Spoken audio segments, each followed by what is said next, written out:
It was a chilly Thursday evening in Mapleton, a small yet vibrant city nestled near the coast. The clock read 8:15 p.m., and Ava was putting in the final touches on a design project at her small home office. She was 30 years old, an architect with a sharp mind and a creative spirit, but tonight, the work didn't matter. Her mind was elsewhere. Ava stared at the clock, feeling the familiar pull to check in on Sophie, her best friend and roommate of 7 years. She knew Sophie was outside on the porch, the two of them often finding peace under the stars after long days. Ava slipped on her jacket, grabbed a bottle of red wine, and headed for the door. As she walked toward the porch, she saw Sophie curled up on the chaise lounge, staring out at the quiet neighborhood. Sophie was 28, with curly brown hair, a deep laugh, and a smile that could light up any room. Yet tonight, her eyes were distant. Sophie was on her phone, but it wasn't the phone call that grabbed Ava's attention. It was the way Sophie was absent-mindedly twirling a strand of her hair. Ava had seen that gesture 1,000 times before. It was one of the quirks Sophie had since they were teenagers. It was always a sign Sophie was lost in her thoughts, yet when it happened, Ava felt a strange comfort in knowing Sophie was still there. Still herself. But tonight, there was something off. Ava watched her, heart sinking. Sophie was laughing, but it wasn't the same. The laughter felt forced. Her body language was more open than usual, relaxed, but not in the way it should be between the two of them. Ava could feel the weight of the moment. Sophie's movements were different, her smile more radiant than it had been in weeks.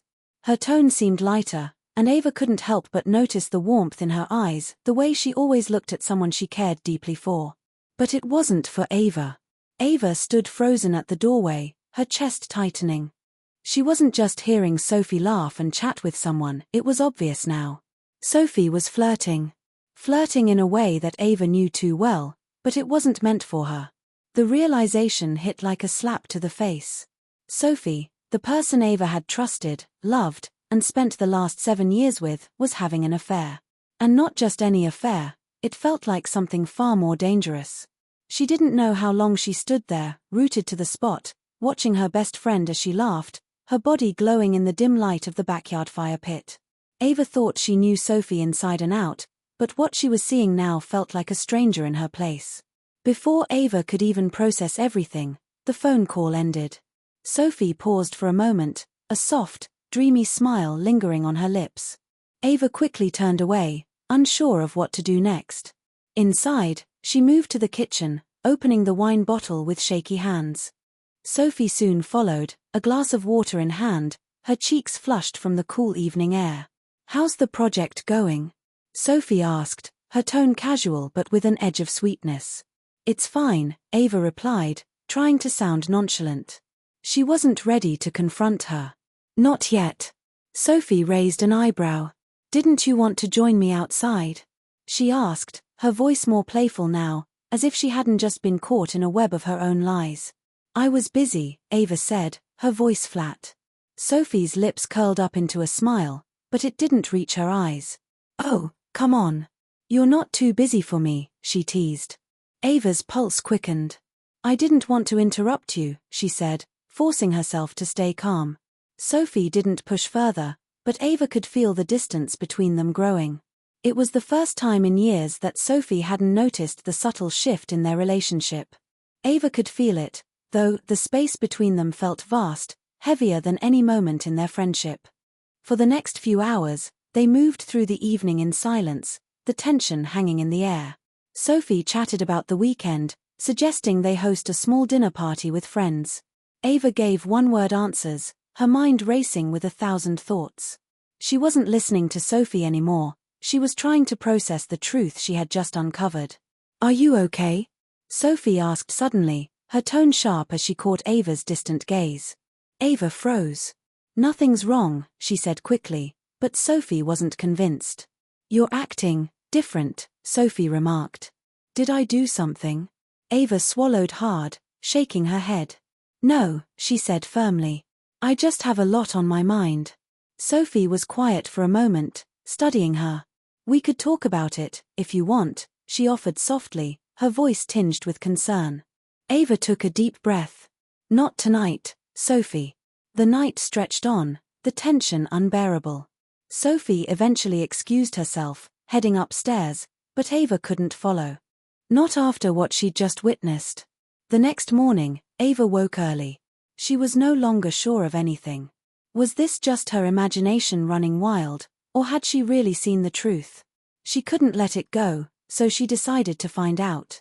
When Sophie left the house later that afternoon, Ava moved quickly. She didn't know what she was looking for, but she couldn't ignore the nagging feeling that something was terribly wrong. The days following Sophie's phone call were a blur for Ava. She was no longer focused on her work or the small joys of everyday life. Instead, her mind fixated on the sight of Sophie laughing with someone else. Ava couldn't shake the image of Sophie's eyes, the same eyes that had always been for her now turned elsewhere. And the realization hit harder than anything she'd ever felt. Sophie had been keeping something from her, something Ava couldn't ignore. One morning, Ava woke up to find Sophie already gone. Her phone was charging next to her pillow, a habit Sophie had never broken. Ava's fingers hovered over the screen, her heart pounding as she opened the app. She knew it was wrong to invade her privacy, but she had to know. The name on the tracking app was all too familiar, James Walker, a name Ava had heard Sophie mention a few times before. But those mentions had always seemed innocent until now. The app showed Sophie's location at a private address in the nearby town of West Haven, about 15 miles away. Ava's stomach churned, her worst fears confirmed. Sophie wasn't just spending time with James, she was spending entire hours, whole evenings, at his place. Ava swallowed the lump in her throat as she closed the app and stared at the screen for a moment longer. She didn't want to believe it. She wanted to ignore it, but everything inside her screamed otherwise. Sophie had been hiding something from her all along. Every smile, every laugh, every touch, had it all been a lie? With shaky hands, Ava grabbed her car keys and headed for the door. She didn't know what she was going to do when she got there, but she knew she couldn't just sit back and wait for answers. When Ava arrived at James's neighborhood, the houses seemed too pristine, the streets too quiet. It was a stark contrast to the busy, lively neighborhood she and Sophie shared. Ava's hands tightened on the wheel as she parked a few blocks away and walked toward the house where Sophie had been spending her time. She couldn't go any closer without confronting her, without confirming everything. Standing there, hidden behind a large hedge, Ava felt a surge of anger and betrayal. But more than that, she felt a deep, painful sadness. Sophie had been the one person she had always trusted, and now it felt like that trust had been shattered beyond repair. Suddenly, a car pulled up in front of the house. Ava watched as the passenger side door opened, and there was Sophie laughing, her body leaning into someone else. The moment seemed to stretch on forever, and Ava's heart sank even deeper. Sophie's hands were on James's shoulders, her lips curling into a smile Ava hadn't seen in a long time. Not for her. Ava stood frozen, the weight of the moment heavy on her chest. She couldn't breathe, couldn't think. It was like the ground had been ripped from under her, and she was falling. As Sophie and James entered the house, Ava turned away, her mind racing. She didn't know what to do next, but she couldn't stay there. Not anymore. She had to leave, had to escape the scene that had just played out in front of her. The rest of the day was a haze. Ava found herself driving aimlessly, her eyes on the road but her mind somewhere else entirely. She was trying to process what she'd just seen. She kept asking herself how she hadn't seen it before. Sophie had always been unpredictable, but this was a betrayal that cut deeper than any misunderstanding they'd had before. That night, Sophie returned home late. Her cheeks were flushed, her eyes too bright. Ava knew what had happened. She didn't need to ask. When Sophie entered the kitchen, she found Ava sitting at the table, a glass of wine in front of her, but she wasn't drinking. She was just staring into it, lost in thought. "Hi," Sophie said softly, almost nervously. "You're up late." Ava didn't look up. "How was your evening?" "It was fine," Sophie said, a little too quickly. "I was just meeting up with James.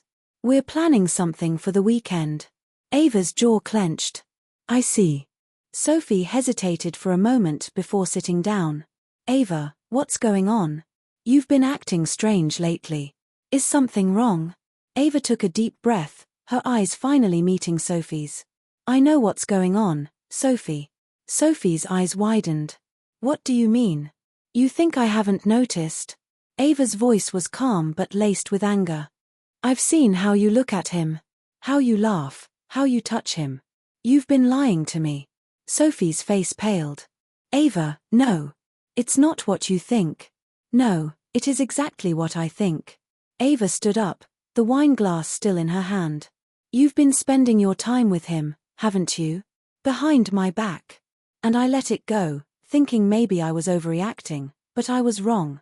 Sophie's mouth opened and closed, as if she were searching for the right words, but she couldn't find them. Ava's heart pounded. She wasn't sure how much more she could take of this, of the lies, of the constant betrayals. Do you love him? She asked, her voice barely a whisper. Sophie froze, her gaze dropping to the table. I don't know. Ava shook her head. You don't know? Sophie, you've been hiding it from me for months. And now you don't even know. Sophie's eyes welled with tears. I never meant for this to happen. Ava's chest tightened. I trusted you, Sophie. You were everything to me. Sophie reached for her hand, but Ava pulled away, her eyes hard. Don't touch me. The silence that followed felt like an eternity. Ava couldn't bear to look at Sophie anymore, couldn't bear to hear her apologies.